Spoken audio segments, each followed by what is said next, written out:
Kita beralih ke sorotan lainnya, saudara. Warga desa Tunggak Jati, Karawang, Jawa Barat resah lantaran teror kutu beras dari gudang penyimpanan Bulog masuk ke permukiman. Akibatnya sejumlah warga mengalami gangguan kesehatan. Serangan kutu beras menimpa warga desa Tunggak Jati, Karawang. Sejumlah warga mengeluhkan sakit mata. Bahkan kutu beras masuk dalam telinga hingga korban harus berobat ke rumah sakit. Warga mengeluhkan serangan kutu dari gudang Bulog ke pengelola gudang.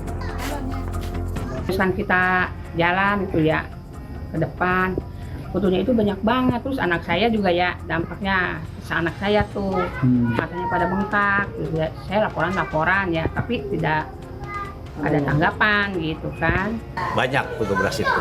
Kutu beras itu, dan juga sampai masuk ke telinga istri saya jam 1 malam sampai teriak-teriak keluar darah, dan tetangga juga ada juga anaknya masukkan kutu beras gitu kan.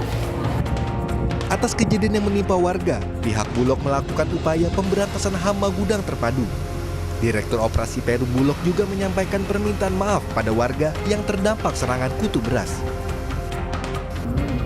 Perum Bulog tentu saja bertanggung jawab penuh, terutamanya kalau ada keluhan yang terjadi di masyarakat, dan kami sudah langsung mengambil gerak cepat sejak pertama kali kami dilaporkan itu. Kita sudah menawarkan terhadap yang terdampak untuk segera kami tindaklanjuti dengan melakukan spraying maupun polisi.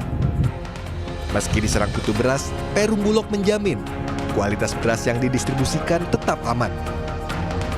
Bulog juga bilang siap bertanggung jawab atas gangguan kesehatan yang dialami warga. Adi Wahadi, Kompas TV, Karawang, Jawa Barat.